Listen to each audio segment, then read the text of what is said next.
I don't believe that there is anybody in this world who has ever lived their life to a point where they had no hardships ever. Like everyone deals with tough times, and some of us even depression. I dealt with it, a few times in my life. And there were some periods where I was just unhappy. But I think over this past year, I have found a guide to deal with unhappiness, the ultimate guide to happiness. And I'm going to share with you these tips. These are not definite, but this is what I used to help myself, and it may help you guys too if you're depressed. So here we go. They generally fall into two categories. The first category is basically dissociating all bad things, and the second category is what you can do to have something to look forward to. So let's start. The first category is dissociating all bad things. And this includes things like friends, addictions, and envy. So let's start off with the friends part. The two types of friends or people or whatever to dissociate yourself from are A, toxic people, and B, people that don't help you reach the type of person you want to be. Like they're not the perfect role model for you, essentially. Um, for people who are toxic, cut them from your life. Like just get rid of them. I had a bully, let's call him Zach. I mentioned him in a previous, video sometime a year ago. And he always made me feel low of myself, and I went into middle school having no self-esteem at all, just not just being afraid to see him every day. And we were sort of friends. Like I said, it was partly my fault, but it got to the point where our sort of friendship was irreparable. And I don't know if you know this, but I've always hated Zach. Like even when we were friends, he would do the meanest things ever to me. And the reason I never left him was because I was afraid people would judge me and I would be perceived as weak. But when I finally blocked him off of all my social media, Facebook, Instagram, all my contacts, I felt the biggest sigh of relief ever in 2018. Like I felt like my world just opened. And now there isn't a day where I just don't really think of him. I'm like, my life, I don't have to get worried about being bullied, about being harassed. Well, I'm still in college, even though it's my last semester, but so the kids I deal with or the people I deal with, are more educated. So I don't typically have to deal with that type of experience now. So yeah. Um, and secondly are the friends or the people who don't help you reach the type of person you want to be. I remember reading a Compound Effect. This author, Darren Hardy, who's very inspirational, by the way, he talked about how he disbanded from a friend or a coworker of his who was very pessimistic. And Darren did not want that pessimism affecting his life, affecting his mood, and affecting who he wanted to be. Similar with me. So I joined the chess club this semester, and I remember in my first day at the chess club, there was this girl who was drunk as heck. She would always swear. And then she was an okay chess player, but then she told me something about how she goes on this website called Kid Chess or something, and she's like, "Oh, it feels nice to fucking beat the kids and all the time." It's like I don't like kids at all. It's so funny when you beat them and make them cry. I'm like, nah, I don't think I want to be friends with this person because one, she's drunk. So she's drunk. It's okay to drink, but she was carrying a bottle of liquor, and she was drunk. She was constantly swearing. I swear once in a while, but it's she does it 5 times more than me, and she was she's pretty rude too. Yeah, and it's no, I don't think I'm gonna be friends with her. So I just basically don't talk to her when I see her in the chess club. if she says hi to me, I just nod my head in the slightest because I know that we would not make good friends. Um, yeah, yeah. So that's basically the friends part. Addictions, I'm gonna come back to later in the second section, but get rid of them. They're for now, I'm gonna say get rid of them. They're not meant to be in your life. And the third thing is envy. Envy is one of the seven deadly sins. You know, if you're a Christian, I tend to keep my videos for those who are religious and for those who aren't religious. So, you know, both types of viewers can appreciate my content. So like envy is something that destroys your ultimate happiness. Let me give you the quote first of all. Happiness comes from appreciating what you have, not getting everything you want, basically. Um, like I remember feeling envy for as long as I could remember. You know, people always getting girlfriends. I'm like, that should have been mine. I don't think this now, but I was before I was like, oh, that she should have been mine, or why can't I get a girl, or something like that. I would feel frustrated beyond ways you could imagine. And the other one, you know, was me making videos, and like, you know, I would get jealous of people like Mr. Beast, who has like over 1 million subscribers now, and you know what, my song covers, they were nowhere near as good as some of the other covers that I saw on YouTube, like of people singing pop, hip hop, pop rock songs. I was like, like I felt a sense of anger, frustration, everything from envy. And like, yeah, I just didn't know what to do. And I felt like even if I managed to, you know, learn how to edit, what if my videos don't get a lot of views, basically? Now, I'm gonna address this from my perspective and how I conquered this, basically. And like, I basically now, first of all, I appreciate what I have. You know, it's like let me send you this quote I created myself. Whenever you are wishing for something someone else has, there is someone in the world who is wishing what you have. Like, you know, the easy example is like, you know, kids in Africa, they're wishing that, you know, some of them are wishing that, you know, they had a nice house like me, or, you know, that they get to go to college, or that they get to go eat out once in a while, like I do, you know, I love restaurant food. And you know, or like, you know, simply put, some kids in my school, they wish that they had my math skills. I don't mean to brag, but you know, I'm quite fluent with math, at least in my caliber. I'm nothing compared to like strong mathematicians like Albert Einstein or such. Um, yeah, so that's the first thing, appreciating what you have, you know, that I realize I have quite a lot. And secondly, here's the second part. There's three total. The second one is for those people you envy, use them as role models. This is equivalent to saying, I don't really like this quote, don't be bitter, just be better, because it sounds like you're trying to one up them. No, just like use them as a stepping stone, a role models. Like one of my favorite bands, you probably don't know them, but it's Against the Current. I really love Against the Current. I actually included their song Gravity at the end of my last video when I was teaching the sine reduction formula. And, you know, I really look up to the lead singer, Chrissy Costanza.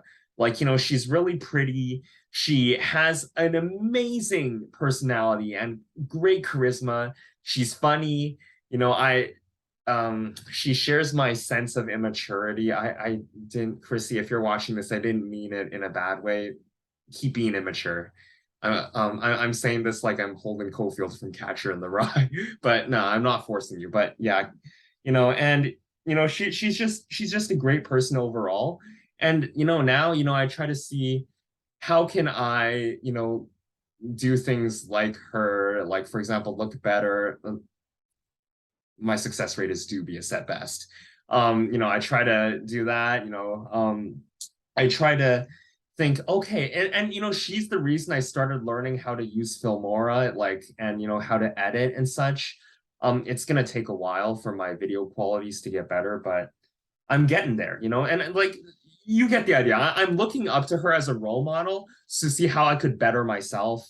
Another person I want to be like is Darman. I'm sure you've seen him if you've watched my videos. Like, he has a lot of subscribers. And also, in addition to that, like, I want to make videos like him where I teach life lessons to help the underprivileged so they could feel more popular and more special in their own way, basically. And like, I like in the Envy, this I forgot to mention, like, basically, like appreciating what you have. It's like, if I'm popular, why do I want to be popular? Like, would that always be a good thing? No, don't get me wrong. Popularity is great, but then when someone keeps like saying, "Oh my God, it's really you! Oh, Brent eats pizza just like me," I'm like, dude, what do you think I would eat? Colgate cereal? I would choke to death in my own vomit. No, but like, yeah, like, yeah, and um the third thing, the last thing to is expect zero in return. This is something that I learned from, once again, Darren Hardy from The Compound Effect. When like Darren Hardy mentioned, like in his book at some point, like in a relationship, he asked, what is the perfect ratio of contribution between you and your spouse? And the most people would obviously say 50-50 because it's like you should be contributing the same as your partner, but wrong. The answer is actually 100-0. You should be giving it all you have, but expect zero in return. Let me give you a few examples to say this. The first example is my favorite example. It's about God. God is amazing. God gives everybody the most he can. And it's like, even if you are an atheist, God will provide for you. Like, there's a lot of people who are atheists who have college degrees, who have good jobs and such. But like, even though they don't appreciate God, God still gives them everything they need or want. Well, not everything, but you get where I'm going. Like, yeah, and the second example is Mr. Beast. Mr. Beast gives a lot of free giveaways to, like, homeless people or such, but he doesn't care if someone doesn't give him something in return. He just feels happy inside. So, and the third example is the bus driver. Like, every night when I go home, I take the bus. That bus driver, she's the most cheerful person I have ever met in my life. Every time, people get on the bus, she's like, "Hello," and they tap in their bus pass, and then she's like, "Oh, thank you." And she tells me personally that she doesn't take it personally when someone doesn't reply her back. She's like, oh, like, she doesn't expect anything in return. She just feels happy being able to provide for people and greeting them warmly, you know so yeah, like, now I feel, so I am applying that to myself. Like, I expect nothing in return. If I make a good video, if it doesn't get a lot of views, so be it. I have a confession. I originally started a YouTube channel expecting to get a lot of views on my first video. Apparently, I was only 17. I knew nothing about the world then. But like, now it's like, the reason I'm not deleting my YouTube channel is because so I could look back on this like 20 years from now and think, wow, so this is who I was back then and this is who I am now. And wow, look at how I've been able to edit and such, and at least I provided one person in this world how to have a better life and how to become a better person, or at least share my thoughts with them. So yeah, that concludes the parts of how to rid, unhappy. Oh, there's one more thing. Of the bad thing. And that is letting go of the past. You cannot change your past, guys. Like, there are so many things that I like, have regrets about.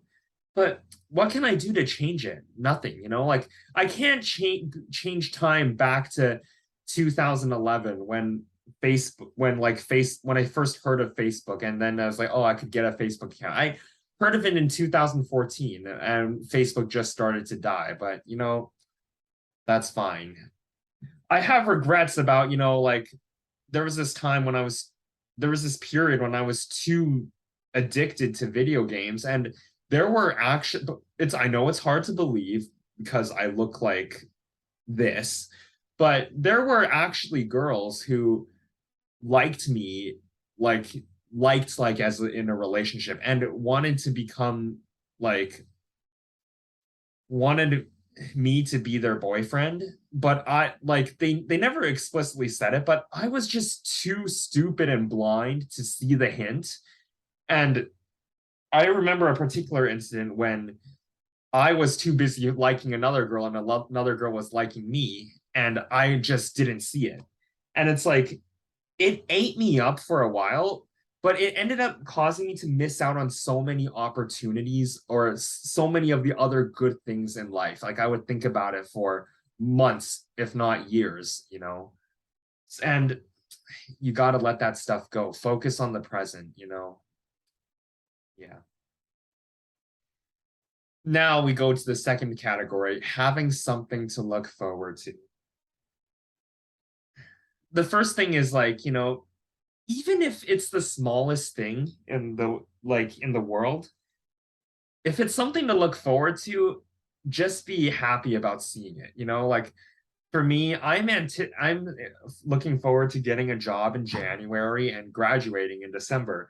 And I'm also looking forward to this next thing is it's going to be pretty meaningless to most of you, but I'm actually a calendar nerd, and when I love it when Sunday, like, when the week ends on a Sunday, but it's the last day of the month because that happens quite rarely.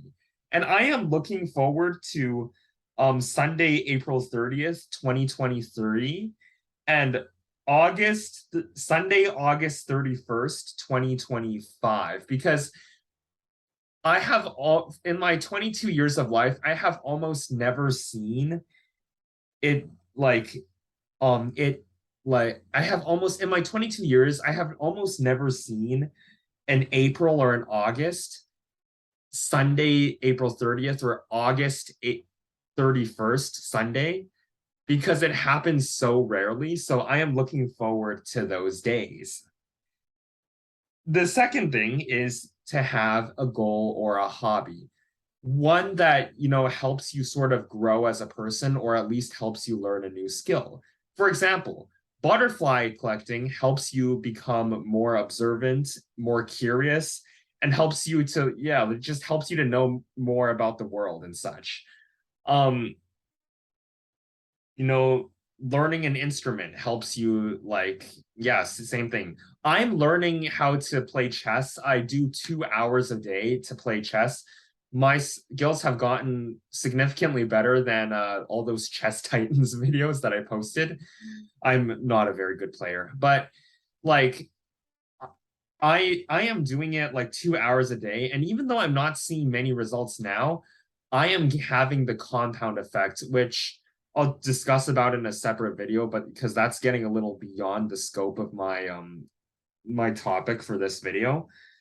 But long story short, the compound effect basically says that if you keep doing a perpetual habit, eventually you'll see results. And I'll talk about that in a separate video. It's written by Darren Hardy once again. And the thing I love about chess is chess helps me with patience, and chess teaches me that whatever I believe I can achieve, I don't have a fixed mindset where if I fail at something, I'm thinking, oh, it's just luck, or I'm just not good at it, basically. And The other hobby I have is like this Super Mario Bros. Wii. I know I'm 22 and that's for like 5-year-olds, but like I'm trying to become really, really, really good at the game and finish levels as fast as I can. Like, this is just to, this is just to stimulate patience and to teach myself, like just undiscovered tactics. Now, going back to what I mentioned about addiction early on in this video, addictions do not count as hobbies. Addictions are like things like drinking alcohol or smoking cigarettes. They only help fill a void. And like when you're trying to fill a void, you wake up the next day feeling even worse than you did the night before. Filling a void, it's like it's only temporary and it's not a long-term fix. You'll end up going in circles like this, basically. Yeah. But the one thing, like I will say the hobby, do it with a caveat.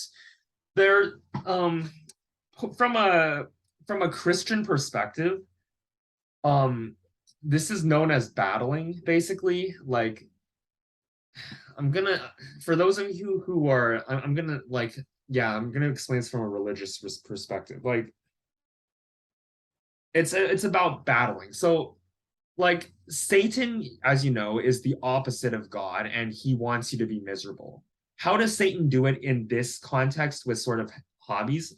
If you have no hobbies, the way Satan does it is he wants you to feel miserable forever and not battle, or battle in this context means engage in activity. So Satan, when you have nothing to do, Satan wants you to do nothing or feed onto addictions.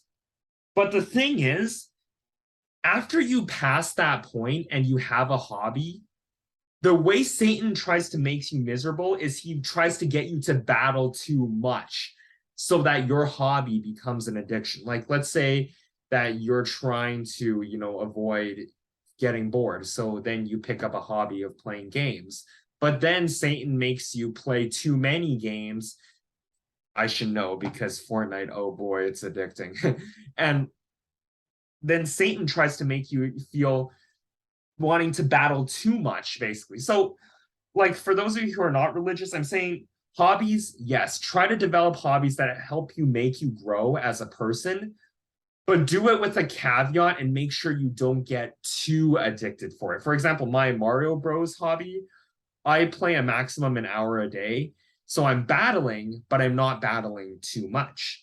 So, in general, to conclude, these are tips that help you become a happier person.